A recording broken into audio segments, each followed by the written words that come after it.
Should you be greedy? Should you be patient? A little bit of both. Let's talk about that. I, by nature, am a very greedy individual when it comes to getting things that I want. Now, I don't own a lot of things and I don't make a lot of money, but the things that I do like, which are jujitsu, I'm very greedy about. I sacrifice other things in my life to make sure that I can do that. When it comes to being on the mats, my game involves taking every little ounce of energy from my opponent, getting every little advantage I can.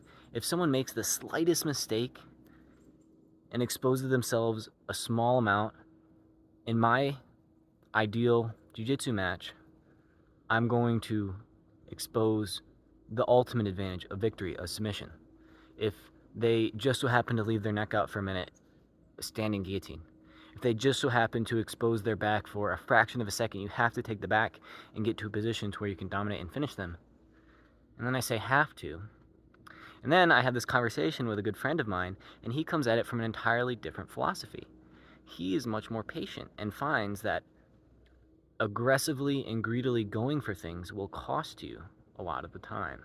And in fact, waiting for an opportunity to present itself and capitalizing on that opportunity, flowing with what presents itself, is much more advantageous. And then I thought, well, I certainly didn't come at it from that angle. I didn't start with that angle, but as I've gone further and further down the energy conservation game, I've realized that the more efficient techniques I can use, the less energy I'm spending on my motions that my opponents have to defend, the harder they have to work to defend. Basically, I'm gaining more than I'm losing. And that allows me to put myself in dominant positions and expend all my energy to get to those positions, because once I get to those positions, it's really hard to get out. Really hard to get out. So oftentimes, I'll go to the point where I'm like revving, like we're going back and forth, technique exchange. I'm pushing, he's pushing, we're pushing. We're trying to see who's winning the energy battle game. And then as I see them start to wane is when I push on the gas, and that's when I hit their red line, and they're redlining. And then I get to a dominant position, and I like have 2%. I'm blinking. But since I was so greedy in that moment, I get to this overwhelmingly dominant position, and I can just win the match. What happens when you don't get to that position? Well, you lose, right? And that is something that has happened to me in matches before. But I feel like when you go down both routes, you will eventually come to the same point, because this is where our conversation led to. Despite the fact that I have this greedy mindset that I want to absolutely win and take the victory as soon as I can get it,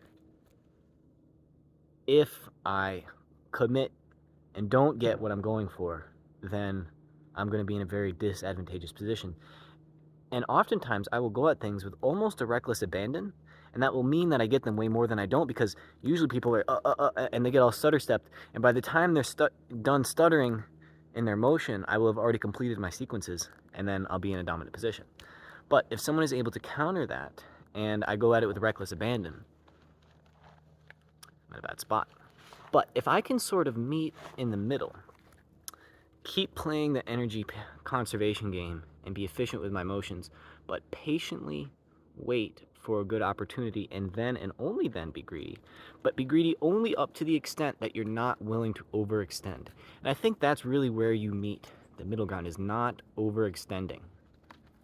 So there's times to be greedy, and there's times to be patient and wait for your opportunities. But does this apply to more than just jiu-jitsu? Well, of course it does. This applies both on and off the mats, because of course, when you know the way broadly, you see it in all things. And this goes back to my YouTube channel too. Now, it was a lot of effort for me to climb up in this tree, because it gets like a nicer background and more click-through rate, and I like it out here in nature. It makes it easy for me to talk. And, it's a nice place for me to chat with you guys. But the most popular video on my channel, which I made a long time ago, it was back when I was still experimenting with YouTube, and it was a very high searched term, and I basically made a tutorial on how to market on Facebook, or how to sell on Facebook Marketplace. It's a very basic thing that I felt most people could figure out if they just, I don't know, click through it themselves, but It's an extremely popular video, and it was so low effort. But these jiu-jitsu videos are so high effort because not only am I, going and talking and doing these video essays to make the jiu-jitsu content, but there was the years it took to get the effort to get this knowledge on the mats. Like I couldn't talk about these things when I was just a white belt. I could, but I just wouldn't know what I was saying. So there is that effort as well. Maybe I gotta just make Facebook Marketplace videos. Leave a comment if you think I should convert this channel into a Facebook Marketplace tutorial video and stop talking about jiu-jitsu. That'll never happen because I love talking about jiu-jitsu and I'll keep doing this forever, but I think this lesson can be applied broadly.